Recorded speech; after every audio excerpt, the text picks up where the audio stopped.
ಸಮಾಜ ಕಲ್ಯಾಣ ಇಲಾಖೆಯ ಅಧೀನ ಸಂಸ್ಥೆಯಾದ ಇಂದಿರಾ ಗಾಂಧಿ ವೃತ್ತಿ ಅಭಿವೃದ್ಧಿ ಕೇಂದ್ರದ ಮುಖ್ಯ ಆಡಳಿತಾಧಿಕಾರಿಯಾಗಿದ್ದ ಡಾಕ್ಟರ್ ಕೆ ಅಂಜುಮ್ ಹಫೀಜ್ ಅವರು ಅಧಿಕಾರಾವಧಿಯಲ್ಲಿ ನಡೆದಿದೆ ಎಂದು ಆರೋಪಿಸಲಾಗಿರುವ 100 ಕೋಟಿಗೂ ಮೀರಿದ ಎಸ್ಸಿ, ಎಸ್ಪಿ, ಟಿಎಸ್ಪಿ ನಿಧಿಗಳ ಬಹಿರಂಗ ಲೂಟಿ, ಅಧಿಕಾರದ ದುರುಪಯೋಗ, ನಕಲಿ ಟೆಂಡರ್ ಜಾಲ, 40% ಕಮಿಷನ್ ರಾಕೆಟ್ ಹಾಗೂ ಗುತ್ತಿಗೆದಾರರಿಂದ ಆರೋಪಿತೆಯ ಸ್ವಂತ ತಾಯಿಯ ಬ್ಯಾಂಕ್ ಖಾತೆಗೆ ಅಕ್ರಮ ವರ್ಗಾವಣೆ ನಡೆಸಿರುವ ಬಗ್ಗೆ ಭೀಮಪುತ್ರಿ ಬ್ರಿಗೇಡ್ನ ರಾಜ್ಯಾಧ್ಯಕ್ಷರಾದ ರೇವತಿ ರಾಜ್ ಅವರು ಆರೋಪ ಮಾಡಿದ್ದಾರೆ. ಪತ್ರಿಕಾಗೋಷ್ಠಿಯಲ್ಲಿ ಮಾತನಾಡಿದ ರೇವತಿ ರಾಜ್ ಅವರು, ಈ ಹಿನ್ನೆಲೆಯಲ್ಲಿ ಆರೋಪಿತೆಗೆ ಹಾಗೂ ಅವರ ಕುಟುಂಬಸ್ಥರಿಗೆ ಸಂಬಂಧಿಸಿದ ಎಲ್ಲ ಬ್ಯಾಂಕ್ ಖಾತೆಗಳನ್ನು ತಕ್ಷಣ ಫ್ರೀಸ್ ಮಾಡಬೇಕು, ಆರೋಪಿತೆಯನ್ನು ತಕ್ಷಣ ಅಮಾನತುಗೊಳಿಸಬೇಕು, ಅಕ್ರಮವಾಗಿ ಗಳಿಸಿದ ಆಸ್ತಿಗಳನ್ನು ಜಪ್ತಿ ಮಾಡಬೇಕು ಮತ್ತು ಈ ಗಂಭೀರ ಪ್ರಕರಣದ ಕುರಿತು ಸಿಬಿಐ ಮೂಲಕ ಸ್ವತಂತ್ರ ಸಮಗ್ರ ತನಿಖೆಗೆ ಆದೇಶಿಸಬೇಕು ಎಂದು ಅವರು ಸರ್ಕಾರಕ್ಕೆ ಒತ್ತಾಯ ಮಾಡಿದ್ದಾರೆ. ಸೊ ಇದು ಒಂದು ಸಾಮಾಜಿಕ ಬದ್ಧತೆ. ಯಾಕೆ ಎಲ್ಲರೂ ನಾನು ಇಂಡಿವಿಜುವಲ್ ಆಗಿ ಪರಿಚಯ ಮಾಡಿಸ್ಬೇಕಾಯ್ತು ಅಂದರೆ, ಎಲ್ಲರೂ ಈಗಿನ ಕಾಲಘಟ್ಟದಲ್ಲಿ ಬಹಳ ಬ್ಯುಸಿನೇ. ಆದರೆ ಅವರವರ ಕೆಲಸ ಅವರು ನೋಡದೆ ನಾವು ಸದಾ ಸಮುದಾಯ ಸಮಾಜಮುಖಿಯಾಗಿ ಅವರ ಹೋರಾಟ ಪ್ಲಸ್ ನಮ್ಮ ಸಾಂವಿಧಾನಿಕ ಹಕ್ಕುಗಳಿಗೆಲ್ಲ ಧಕ್ಕೆ ಆದಾಗ ಪ್ರತಿಯೊಬ್ಬರು ಒಂದೊಂದು ಭಾಗದಲ್ಲಿ ನಾವು ವಾಯ್ಸ್ ರೈಸ್ ಮಾಡುವಂಥದ್ದು, ನಮ್ಮ ಒಂದು ರೀತಿಗಳಲ್ಲಿ ನಮ್ಮ ಕಾನೂನಿನ ಚೌಕಟ್ಟಿಗೆ ಒಳಪಟ್ಟಂಗೆ ನಾವು ಹೋರಾಟಗಳು ಮಾಡ್ತಾ ಇರ್ತೀವಿ. ಇವಾಗ ಇಲ್ಲಿ ಇಷ್ಟು ಸಂಘಟನೆಗಳು, ಆಕ್ಚುಲಿ ಒಂದು 50-60 ಸಂಘಟನೆಗಳು ನಮ್ಮ ಜೊತೆ ಬೆಂಬಲದಲ್ಲಿದ್ದಾವೆ. ಆದರೆ ಇಲ್ಲಿ ಪ್ರೆಸ್ ಮೀಟ್ ನಲ್ಲಿ ಎಲ್ಲರೂ ಇದು ಮಾಡ್ಲಿಕ್ಕೆ ಕಷ್ಟ ಆಗುತ್ತೆ. ಹಾಗಾಗಿ ಹಂತವಾಗಿ ನಾವು ಇನ್ನೂ ಒಂದು 3 ಹಂತದಲ್ಲಿ ದಾಖಲಾತಿಗಳ ಬಿಡುಗಡೆ ಮತ್ತೆ ಪ್ರೆಸ್ ಮೀಟ್ ಅನ್ನ ಇಟ್ಕೊಂಡಿದ್ದೀವಿ. ಹಾಗಾಗಿ ಇದು ಒಂದು ಟೀಮು ಇವತ್ತಿಗೆ ನಾವು ಮಾಡ್ತಾ ಇರುವಂತದ್ದು. ಸೊ ಎಲ್ಲ ಒಟ್ಟಿಗೆ ಸೇರಿರೋದು ಏನಂದ್ರೆ, ಏನೋ ಒಂದು ಶೋಷಿತ ಎಷ್ಟು ವರ್ಷಗಳಿಂದ ಶೋಷಣೆಗೆ ಒಳಪಟ್ಟಂತಹ ಒಂದು ಸಮುದಾಯಕ್ಕಾಗಿ ಅವರ ಒಂದು ಸರ್ವತೋಮುಖ ಅಭಿವೃದ್ಧಿಗಾಗಿ ಮೀಸಲಿರುವಂತಹ SC, SC, TSP ಒಂದು ಸ್ಪೆಷಲ್ ಫಂಡ್ ಏನಿದೆ, ಅದನ್ನ ಅವರ ಅಭಿವೃದ್ಧಿಗೆ ಇವಾಗ ನೀವೇ ನೋಡಿದೀರಾ ಎಷ್ಟು ಸುಮಾರು 42,000 ಕೋಟಿಯನ್ನು ಮಿಸ್ಯೂಸ್ ಆಗಿರುವಂತದ್ದು, ಅಂದ್ರೆ ಡೈವರ್ಟ್ ಆಗಿರುವಂತದ್ದು. ಏನೋ ಒಂದು ಸಣ್ಣ ಪುಟ್ಟ ಅಮೌಂಟ್ ನಮ್ಮ ಮಕ್ಕಳ ಒಂದು ಅಭಿವೃದ್ಧಿಗೆ ಅಂತ ಸಮಾಜ ಕಲ್ಯಾಣ ಇಲಾಖೆಯಲ್ಲಿ ಒಂದು ಟ್ರೈನಿಂಗ್ ಸೆಂಟರ್ ಇದೆ. ಸಮಾಜ ಕಲ್ಯಾಣ ಇಲಾಖೆಯ ಅಧೀನ ಸಂಸ್ಥೆಯಾದ ಇಂದಿರಾ ಗಾಂಧಿ ವೃತ್ತಿ ಅಭಿವೃದ್ಧಿ ತರಬೇತಿ ಕೇಂದ್ರ, ಅಂದ್ರೆ IGCCD ಅಂತ. ಅದು ಹಿಂದೆ PTC ಅಂತ ಇತ್ತು. ಅಂದ್ರೆ ಅದೇನು ಬರೀ ನಮ್ಮ PTC ನಲ್ಲಿ UPSC, KS ಹಾಗೂ ಪ್ರಬುದ್ಧ ಯೋಜನೆಗಳಿಗೆ ಟ್ರೈನಿಂಗ್ ಕೊಡುವಂತದ್ದು ಪ್ರೀ ಎಕ್ಸಾಮಿನೇಷನ್ ಟ್ರೈನಿಂಗ್ ಸೆಂಟರ್ ಅಂತ ಇದ್ದಿತ್ತು. ಟ್ರೈನಿಂಗ್ ಕೊಡ್ಲಿಕ್ಕೆ ಅಂತ ಮೀಸಲಾದಂತ ಒಂದು ಸಂಸ್ಥೆ ಆಗಿತ್ತು. ಸೊ ಅಂತ ಸಂಸ್ಥೆನಲ್ಲಿ ಬರೀ ನಮ್ಮ ಒಂದು ದಲಿತ ಸಮುದಾಯದ ಮಕ್ಕಳಿಗೆ ಅಂತ ಮಾಡಿರುವಂತದ್ದು, ಅಲ್ಲಿ 100 ಕೋಟಿ ಹಗರಣ ನಡೆದಿದೆ. ಅದು ಬಹಿರಂಗವಾಗಿ ಖಾತೆಗಳಿಗೆ ಅಮೌಂಟ್ಗಳನ್ನ ಟ್ರಾನ್ಸ್ಫರ್ ಮಾಡ್ಕೊಂಡಿದೆ ಅನ್ನುವಾಗ ಒಂದ್ ರೀತಿ ಆಘಾತ ಉಂಟು ಮಾಡುವಂತದ್ದು. ಹಾಗಾಗಿ ಎಲ್ಲರೂ ಸೇರಿ ನಾವು ಒಗ್ಗಟ್ಟಿನಿಂದ ಇದನ್ನ ದೊಡ್ಡ ಮಟ್ಟದಲ್ಲಿ ಪ್ರತಿರೋಧ ಮಾಡಬೇಕು. ಏನು ಸುಮ್ಮನೆ ಹೆಸರಿಗೆ ಅಷ್ಟು ಕೋಟಿ ಇಷ್ಟು ಕೋಟಿ ಅಂತ ಬಜೆಟ್ ನಲ್ಲಿ ಅನೌನ್ಸ್ ಮಾಡ್ತಾರೆ, ಆದ್ರೆ ಅಲ್ಲಿ ಸಿಗೋದು ಏನೂ ಇಲ್ಲ. ಎಲ್ಲ ಅರ್ಧ ಡೈವರ್ಟ್ ಆಗುತ್ತೆ, ಇನ್ನು ಅರ್ಧ ನುಂಗ ಹಾಕ್ತಾರೆ. ಸಿಗೋದು ಒಂದು ಸಣ್ಣ ಏನೋ ಯಾರೋ ತಿಂದು ಮೂತಿಗೆ ಮೆತ್ತುತ್ತಾರಲ್ಲ ಅಂತ ಒಂದು ಕೆಲಸ ಆಗ್ತಾ ಇದೆ.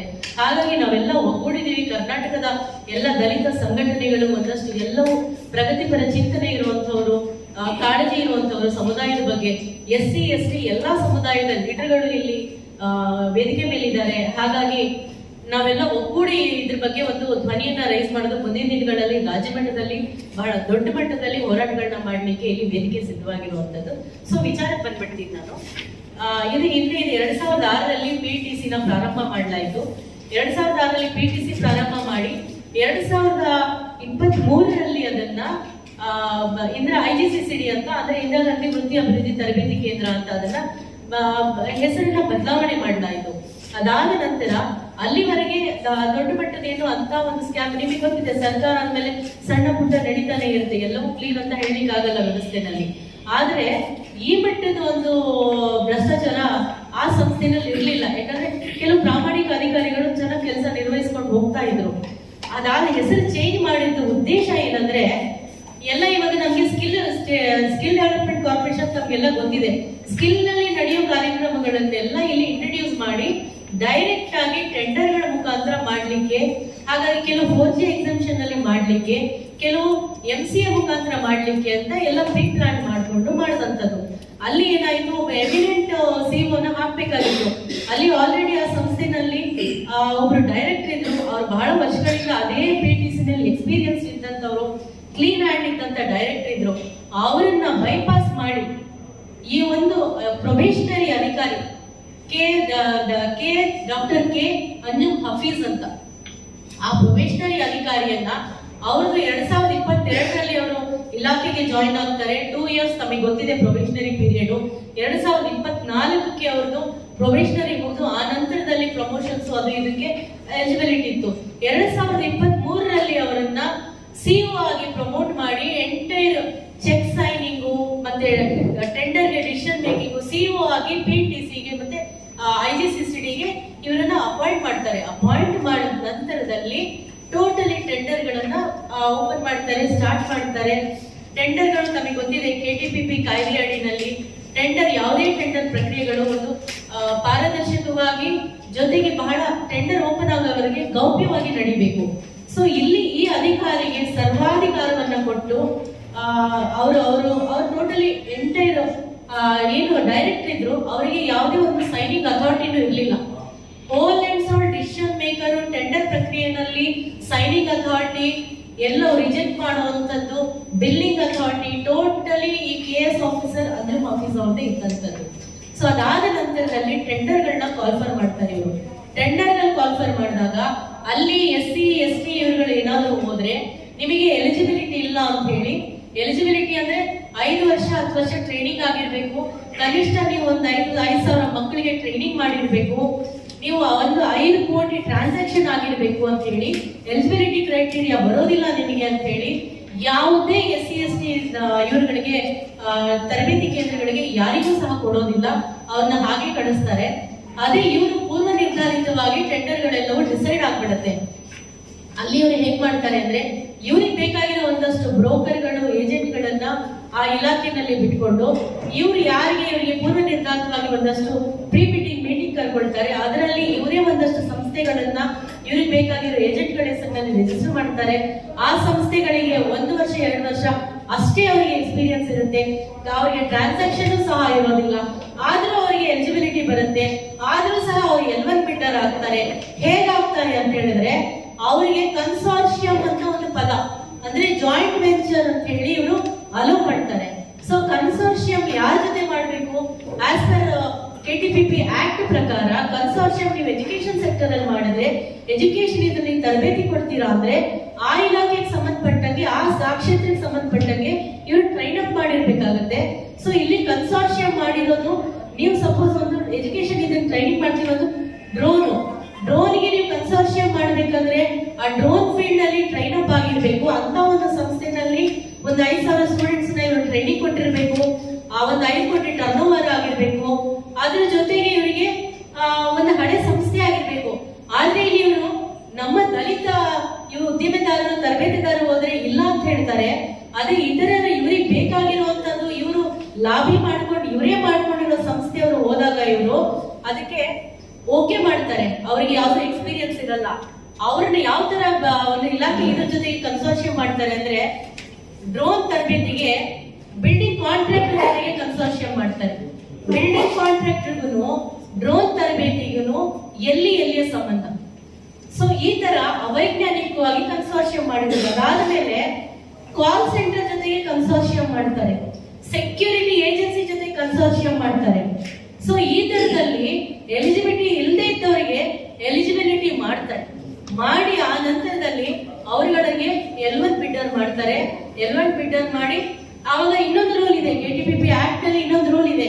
ನೀವು ಕನ್ಸೋರ್ಷಿಯಂ ಅಲೋ ಮಾಡಿದ್ರು ಲೀಡ್ ಬಿಡ್ಡರ್ ಯಾರಿರ್ತಾರೆ, ಯಾರು ನೀವು ಕ್ರೆಡೆನ್ಶಿಯಲ್ಸ್ ತಗೊಂಡಿರ್ತೀರಾ, ಆ ಲೀಡ್ ಬಿಡ್ಡರ್ಗೆ ನೀವು ಆ ಲೀಡ್ ಬಿಡ್ಡರ್ ಅಕೌಂಟ್ಗೆ ಅಮೌಂಟ್ ಹೋಗ್ಬೇಕಾಗಿರುವಂತದ್ದು. ಇಲ್ಲಿ ಏನಾಗುತ್ತೆ, ಲೀಡ್ ಬಿಡ್ಡರ್ ಅಕೌಂಟ್ಗೆ ಹೋಗಲ್ಲ, ಯಾಕಂದ್ರೆ ಅವ್ರನ್ನ ನಾಮಕಾವಸ್ಥೆ ಎಲಿಜಿಬಿಲಿಟಿಗೋಸ್ಕರ ತಗೊಂಡಿರ್ತಾರೆ. ಯಾರು ಎಲಿಜಿಬಲ್ ಇಲ್ಲದೆ ಇರೋ ಸೆಕೆಂಡರಿ ಬಿಡ್ಡರ್ ಇರ್ತಾರೆ, ಎಂಟೈರ್ ಅಮೌಂಟ್ ಅವ್ರ ಅಕೌಂಟಿಗೆ ಹೋಗುತ್ತೆ. ಆ ಅಕೌಂಟ್ ಇಂದ ಇವರು ಈ ಅಧಿಕಾರಿ ಡಾಕ್ಟರ್ ಕೆ ಅಂಜುಮ್ ಹಫೀಜ್ ಏನಿದ್ದಾರೆ ಇವರದೇ ಆದ ಒಂದು ಸಂಸ್ಥೆ ಮಾಡ್ಕೊಳ್ತಾರೆ. ಇವರ ತಾಯಿ ಒಂದು ಮಾಲೀಕತ್ವದಲ್ಲಿ, ಇವರ ತಾಯಿದು ಶೇರ್ ಹೋಲ್ಡರ್ ಇದ್ದಾರೆ, ಅವರು 80% ಶೇರ್ ಹೋಲ್ಡರು, ಜೊತೆಗೆ ನೀಲೇಶ್ ಅನ್ನೋರು 20% ಶೇರ್ ಹೋಲ್ಡರು. ಸಂಸಾ ಹಾಸ್ಪಿಟಾಲಿಟಿ ಅಂತ ಆ ಒಂದು ಸಂಸ್ಥೆಯ ಹೆಸರು ನಾನು ಕೊಟ್ಟಿದ್ದೀನಿ, ಅದನ್ನ ಎವಿಡೆನ್ಸ್ ನಿಮಗೆ ಕೊಡ್ತೀನಿ ನಾನು. ಸೊ ಸಂಸಾ ಹಾಸ್ಪಿಟಾಲಿಟಿ ಸರ್ವಿಸ್ ಅಂತ ಏನಿದೆ, ಕೆ ಅಂಜುಮ್ ಹಫೀಜ್ ಅವರ ಸ್ವಂತ ತಾಯಿ ಅವ್ರ ಮನೆಗೇನೆ ಇರುವಂತದ್ದು, ಅವ್ರ ಮನೆ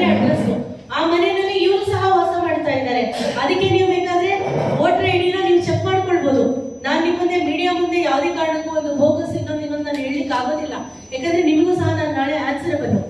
ಸೊ ಹಾಗಾಗಿ ಇಬ್ರು ಒಂದೇ ಮನೆಯಲ್ಲಿ ಇರುವಂತದ್ದು, ಅದೇ ಮನೆ ಅಡ್ರೆಸ್ಗೆ ಇವ್ರ ತಾಯಿ ಸಂಸ್ಥಾ ಹಾಸ್ಪಿಟಾಲಿಟಿ ಸಂಸ್ಥೆ ರಿಜಿಸ್ಟರ್ಡ್ ಆಗುತ್ತೆ. ಯಾರು ಟೆಂಡರ್ ಕೊಟ್ಟಿರ್ತಾರೆ ಆ ಟೆಂಡರ್ ಅವ್ರ ಕಡೆಯಿಂದ ಸಂಸ್ಥಾ ಹಾಸ್ಪಿಟಾಲಿಟಿಗೆ ಅಮೌಂಟ್ ಹೋಗುತ್ತೆ. ಎಂತೆಂತ ಯಾವ್ಯಾವ ಡೇಟ್ ಹೋಗಿದೆ ಅಂತ ನಿಮಗೆ ನಾನು ಕೊಟ್ಟಿದ್ದೀನಿ. ಇದರಲ್ಲಿ ನನ್ನ ಪ್ರೆಸ್ ನೋಟ್ ಅಲ್ಲಿ ನಾನು ಹಾಕಿದ್ದೀನಿ ಯಾವ್ಯಾವ ದಿನದಲ್ಲಿ ಹೋಗಿದೆ ಅಂತ. ಅದಾದ ನಂತರದಲ್ಲಿ ಸಂಸ್ಥಾ ಹಾಸ್ಪಿಟಾಲಿಟಿಯಿಂದ ಅವ್ರಿಗೆ ಅಂಜುಮ್ ಹಫೀಜ್ ಅವರ ತಾಯಿ ಅಕೌಂಟ್ ಏನು ಆಕ್ಸಿಸ್ ಬ್ಯಾಂಕ್ ಅಲ್ಲಿ ಇದೆ, ಆ ಅಕೌಂಟ್ಗೆ ಸಹ ಅಮೌಂಟ್ ಹೋಗಿದೆ. ಸೊ ಡೈರೆಕ್ಟ್ ಟೆಂಡರ್ ಸಂಸ್ಥಾ ಹಾಸ್ಪಿಟಾಲಿಟಿ ಕೊಡ್ತಾರೆ, ಸಂಸ್ಥಾ ಹಾಸ್ಪಿಟಾಲಿಟಿಯಿಂದ ಅವರ ತಾಯಿಯ ಸ್ವಂತ ಖಾತೆಗೆ ಅಮೌಂಟ್ಗಳು ಹೋಗಿದೆ. ಜೊತೆಗೆ ನಾವು ಹೇಳ್ತಾ ಇರೋದು ಕೆಲವು ವಿಚಾರಗಳು, ಅವರ ತಾಯಿ ಹೆಸರಿನಲ್ಲಿ ಬೇಕಾದಷ್ಟು ಖಾತೆಗಳಿದ್ದಾವೆ. ಜೊತೆಗೆ ಅವರ ಸುತ್ತಮುತ್ತ ಇರೋ ಬಂಧುಗಳು ಅವ್ರ ಹೆಸರಿನಲ್ಲೂ ಖಾತೆಗಳಿದ್ದಾವೆ, ಅವ್ರ ಹೆಸರುಗಳಿಗೂ ಅಮೌಂಟ್ ಟ್ರಾನ್ಸಾಕ್ಷನ್ ಆಗಿದೆ. ಜೊತೆಗೆ ಅಕ್ರಮ ಆಸ್ತಿಗಳು, ಗೋಲ್ಡ್ ಬಿಸ್ಕೆಟ್ಸ್ಗಳು, ಗೋಲ್ಡ್ ಬಾರ್ಗಳು ಬಂದಿದೆ. ಎಲ್ಲಿಂದ? ದುಬೈಯಿಂದ. ಈ ಟೈಮ್ ನಲ್ಲಿ ನಾನು ಹೇಳುವಂತ ವ್ಯಕ್ತಿದು ಡೀಟೇಲ್ಸ್ ನೀವು ಕಲೆಕ್ಟ್ ಮಾಡಿ, ಇದು ನೀವು ಇದರಲ್ಲಿ ಯಾವುದು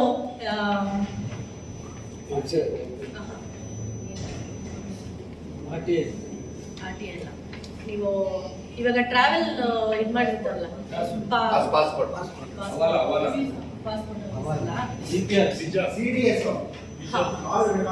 ಅಲ್ಲಲ್ಲ CDR ಅಲ್ಲ ನಾನು ಹೇಳ್ತಾ ಇರೋದು, ಅದೆಲ್ಲ ಇಲ್ಲಿಗಲ್, ಅದ್ರದ್ದು ಹೇಳ್ತಾ ಇಲ್ಲ ನಾನು. ಏನೇ ಮಾತಾಡಿದ್ರು ಲೀಗಲ್ ಡಾಕ್ಯುಮೆಂಟೇಶನ್ ಮಾತಾಡ್ತಾ ಇರುವಂತದ್ದು. ಸೊ ಇವರು ದುಬೈಗೆ ಟ್ರಾವೆಲ್ ಮಾಡಿರುವಂತ ಹಿಸ್ಟ್ರಿ ನಿಮಗೆ ಸಿಗುತ್ತೆ, ಇಮಿಗ್ರೇಷನ್ ಅಲ್ಲಿ ನಿಮಗೆ ಸಿಗುತ್ತೆ. ಸೊ ಅಲ್ಲಿ ನೀವು ಅದನ್ನ ವೆರಿಫಿಕೇಶನ್ ಮಾಡ್ಕೊಬಹುದು, ಓಪನ್ ಡಾಕ್ಯುಮೆಂಟ್ಸ್ ಇರುತ್ತೆ. ಹೋಗಿ ಈ ಸಂಬಂಧಪಟ್ಟಿರುವಂತ ಒಬ್ಬ ವೆಂಡರ್ ಇವರು 18 ರಿಂದ 20 ಕೋಟಿ ಒಂದೇ ಸಂಸ್ಥೆಗೆ ಕೊಟ್ಟಿದ್ದಾರೆ. ಆ ಸಂಸ್ಥೆಯ ವ್ಯಕ್ತಿ ದುಬೈಗೆ ಹೋಗಿ ಅಲ್ಲಿಂದ ಅಮೌಂಟ್ ಕನ್ವರ್ಟ್ ಮಾಡಿ ಗೋಲ್ಡ್ ಬಾರ್ಗಳು, ಗೋಲ್ಡ್ ಬಿಸ್ಕೆಟ್ಸ್ಗಳು, ಜ್ಯುವೆಲರಿಗಳು ತಗೊಂಡು ಬಂದು ಇವ್ರಿಗೆ ಕೊಟ್ಟಿರುವಂತದ್ದು. ಬೇನಾಮಿ ಪ್ರಾಪರ್ಟಿಗಳನ್ನ ಮಾಡಿಸಿದ್ದಾರೆ, ಮನೆಗಳು, ಸೈಟ್ಸ್ ಗಳು ರಿಜಿಸ್ಟರ್ ಮಾಡಿದ್ದಾರೆ. ಇವ್ರ ಹೆಸರಿನಲ್ಲಿ ಕನ್ಸ್ಟ್ರಕ್ಷನ್ ಗಳು ನಡೀತಾ ಇದೆ. 1-2 ಕಡೆ ಅಲ್ಲ, ಹುಬ್ಳಿಯಿಂದ ಹಿಡಿದು ಬ್ಯಾಂಗ್ಳೂರು, ಮೈಸೂರು ಎಲ್ಲ ಕಡೆ ಬೇನಾಮಿ ಪ್ರಾಪರ್ಟಿಗಳು ಮಾಡಿದ್ದಾರೆ. ಎಷ್ಟು ತಿಂಗಳೊಳಗಡೆ? 1.5 ವರ್ಷದ ಒಳಗಡೆ ನಮ್ಮ ಸಮುದಾಯದ, ನಮ್ಮ ಮಕ್ಕಳ ಎಜುಕೇಶನ್ಗೆ ಅಂತ ಇಟ್ಟಿರೋ ದುಡ್ಡನ್ನ ಸಮುದಾಯದ ಪರವಾಗಿದ್ದೀನಿ ಅಂತ ಹೇಳ್ಕೊಂಡು ಈ ಲೇಡಿ ಎಲ್ಲ ಆಫೀಸರ್ಸ್ಗಳು, ಸರ್ಕಾರವನ್ನ ನಾನು ಪ್ರಾಂಪ್ಟ್ ಇದ್ದೀನಿ, ನಾನು ಕರೆಕ್ಟ್ ಇದ್ದೀನಿ ಅಂತ ಇದು ಮಾಡಿಕೊಂಡು ಟೋಟಲಿ ಲೂಟ್ ಮಾಡಿರುವಂಥದ್ದು.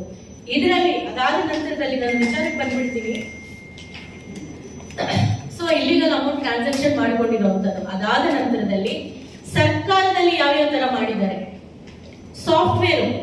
ಸಾಫ್ಟ್ವೇರ್ ನ ಆಲ್ರೆಡಿ ಹಳೆ ಸಾಫ್ಟ್ವೇರ್ ಒಂದಿತ್ತು ನಮ್ಮ IGCC ನಲ್ಲಿ. ಆ ಸಾಫ್ಟ್ವೇರ್ 1 ವರ್ಷದ ಹಿಂದೆ ಆಗಿತ್ತು. ಅದಾದ ನಂತರದಲ್ಲಿ ಅದು ಸಾಲದು ಅಂದ್ಬಿಟ್ಟು ಇನ್ನೊಂದು ಸಾಫ್ಟ್ವೇರ್ ಬೇಕು ಅಂತೇಳಿ 3 ಕೋಟಿಗೆ ಸಾಫ್ಟ್ವೇರ್ ಟೆಂಡರ್ ನ ಮಾಡಿಸ್ತಾರೆ. ಸಾಫ್ಟ್ವೇರ್ಗೆ ಅಪ್ರೂವಲ್ ತಗೊಳ್ತಾರೆ ಸರ್ಕಾರದಿಂದ. ಸರ್ಕಾರದಲ್ಲಿ ಏನ್ ಹೇಳ್ತಾರೆ, ಆ ಸಾಫ್ಟ್ವೇರ್ಗೆ ನೀವು ಟೆಂಡರ್ ಮಾಡಿ ಅಂತ ಹೇಳ್ತಾರೆ.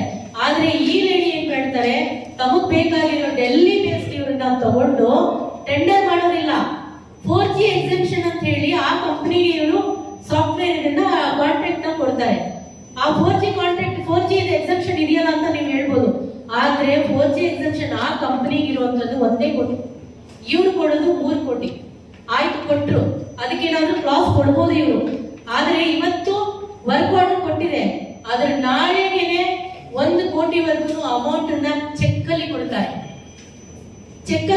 ಇದುವರೆಗೂ ಸಾಫ್ಟ್ವೇರ್ ಡೆವಲಪ್ಮೆಂಟ್ ಆಗಿಲ್ಲ, ಸಾಫ್ಟ್ವೇರ್ ಬಂದಿಲ್ಲ ಇಲಾಖೆಗೆ. ಇದಕ್ಕೆ ಸಂಬಂಧಪಟ್ಟ ಡಾಕ್ಯುಮೆಂಟ್ ನಾವು ನಿಮಗೆ ಕೊಡ್ತೀವಿ. ಅದಾದ ನಂತರದಲ್ಲಿ ಇವರಿಗೆ 100-200 ಹಗರಣಗಳು, ಯಾಕಂದ್ರೆ 100 ಕೋಟಿ ಲೂಟ್ ಮಾಡಿದ್ದಾರೆ ಅಂದ್ರೆ ಅಷ್ಟು ಹಗರಣಗಳಿದಾವೆ ಅಲ್ಲಿ. ಸೊ ಅದಾದ ನಂತರದಲ್ಲಿ ಮಕ್ಕಳಿಗೆ ಟ್ರೈನಿಂಗ್ ಅಲ್ಲಿ ಇವಾಗ ಸಪೋಸ್ ಇವರು ಒಂದು 15 ಟೆಂಡರ್ಗಳು ಮಾಡಿದ್ರು. 15 ಟೆಂಡರ್ಗಳಲ್ಲಿ 15 ಪ್ರೋಗ್ರಾಮ್ಗಳು, ಅದಕ್ಕೆ ಸಂಬಂಧಪಟ್ಟಂಗೆ ಒಂದೊಂದು ಪ್ರೋಗ್ರಾಮಿಗೆ ಇವಾಗ ಡ್ರೋನ್ ಅಂತ ನಾವು ತಗೊಂಡ್ರೆ ಕರ್ನಾಟಕದಲ್ಲಿ 4 ಕಂದಾಯ ವಿಭಾಗದಲ್ಲಿ ಮಾಡ್ತಾರೆ. ಬೆಂಗಳೂರು, ಮೈಸೂರು, ಕಲಬುರಗಿ, ಬೆಳಗಾವಿ 4 ಕಂದಾಯ ವಿಭಾಗದಲ್ಲಿ ಮಾಡ್ತಾರೆ. ಒಂದೊಂದು ವಿಭಾಗದಲ್ಲಿ 250 ಸ್ಟೂಡೆಂಟ್ಸ್ ಗಳಿಗೆ ಟ್ರೈನಿಂಗ್ ಮಾಡುವಂಥದ್ದು. ಆ 250 ಸ್ಟೂಡೆಂಟ್ಸ್ಗೆ ಸುಮಾರು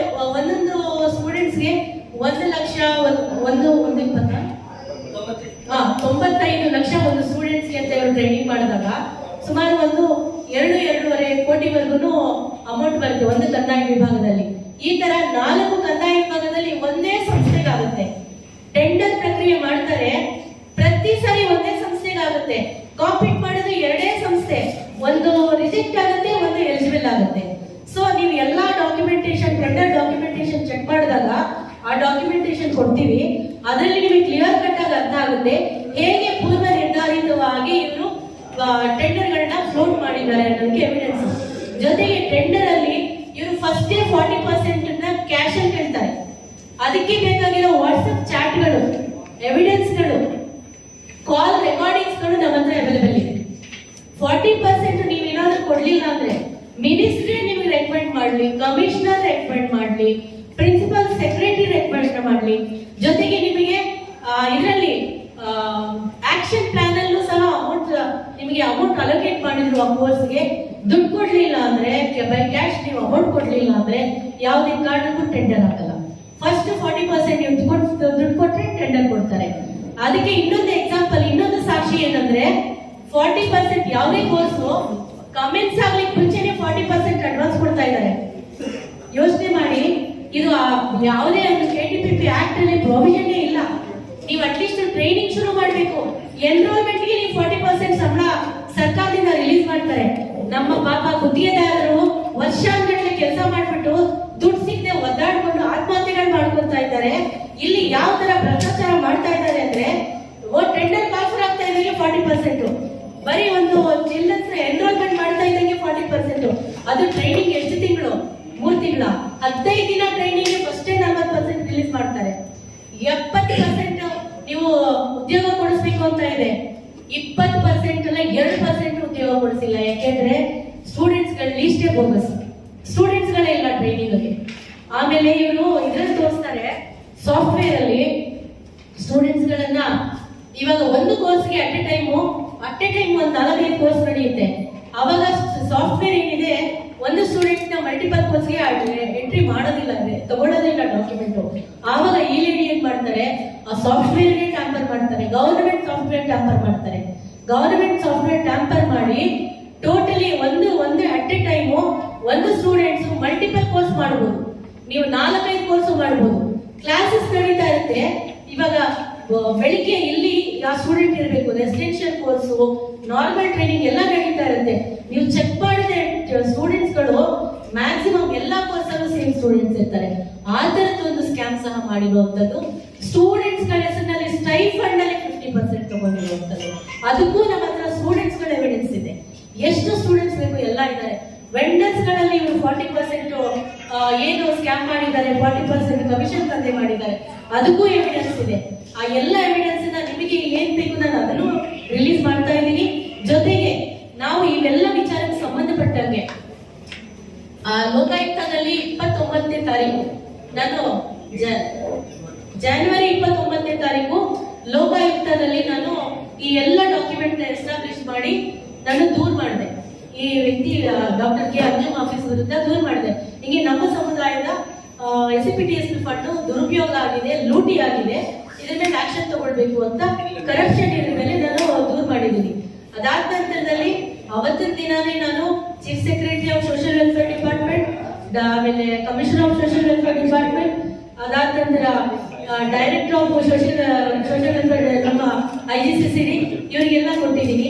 ಮಾದೇವಪ್ಪ ಅವರಿಗೆ ಲೆಟರ್ ಕೊಟ್ಟಿದ್ದೀವಿ, ಪ್ರಿನ್ಸಿಪಾಲ್ ಸೆಕ್ರೆಟರಿ ಕೊಟ್ಟಿದ್ದೀವಿ, ಆಮೇಲೆ ಕರ್ನಾಟಕದ ಚೀಫ್ ಸೆಕ್ರೆಟರಿ ಶಾಲಿ ರಜನೀಶ್ ಮೇಡಮ್ ಕೊಟ್ಟಿದ್ದೀವಿ. ಆಮೇಲೆ ಇವರು ಮೂಲತಃ ಇವರು ಇಲಾಖೆಯ ಫೈನಾನ್ಸ್ ಡಿಪಾರ್ಟ್ಮೆಂಟ್ ಅಲ್ಲಿ ಅವರಿಗೂ ಸಹ ಕೊಟ್ಟಿದ್ದೀವಿ. ನೀವು ಹೇಗೆ ಇಲ್ಲಿ ಇವರು ಎಲಿಜಿಬಿಲಿಟಿ ಇಲ್ಲ ಅಂದ್ರೂ ಸಹ ಅದನ್ನ ಟೋಟಲಿ ಏನು social welfare cadre and recruitment act ನ ವೈಲೇಷನ್ ಮಾಡಿ ಇದಾಗಿದೆ. ಸೊ ಹಿಂಗೆಲ್ಲ ಸ್ಕ್ಯಾಮ್ ಆಗಿದೆ. ಈ ವ್ಯಕ್ತಿಯ ವಿರುದ್ಧ ಆಲ್ರೆಡಿ 6ಕ್ಕಿಂತ ಹೆಚ್ಚು ದೂರುಗಳಿದ್ದಾವೆ. ದೂರಿದ್ರೂ ಇದುವರೆಗೂ ಒಂದು ಸಹ ಆಕ್ಷನ್ ಆಗಿಲ್ಲ, ಸಿಂಗಲ್ ನೋಟಿಸ್ ಸಲುವಾಗಿಲ್ಲ. ಇಲ್ಲಿಂದ ಹಂಗೆ ರಿಲೀವ್ ಮಾಡ್ತಾರೆ ಇಲಾಖೆಯಿಂದ. ಅದಾದ ನಂತರದಲ್ಲಿ ಪ್ರಮೋಷನ್ ಮಾಡಿ ಅವರ ಕ್ರಿಶ್ಚಿಯನ್ ಮೈನಾರಿಟಿಗೆ ರಿಪೋರ್ಟಿಂಗ್ ಮಾಡಿಸ್ತಾರೆ, ರಿಪೋರ್ಟ್ ಮಾಡ್ಕೊತಾರೆ ಅವರು. ಸೊ ದುರಂತ ಎಲ್ಲಿದೆ ನೋಡಿ, ಇಷ್ಟೆಲ್ಲ ಹಗರಣಗಳಾಗಿದೆ, ಒಂದೇ ಒಂದು ಆಕ್ಷನ್ ಆಗಲ್ಲ. ಸರ್ಕಾರದಿಂದ ಹಿಡಿದು ಇಲಾಖೆಯವ್ರನ್ನ ಪೂರ್ತಿ ಪ್ರೊಟೆಕ್ಟ್ ಮಾಡ್ಕೊಳ್ತಾ ಇದೆ.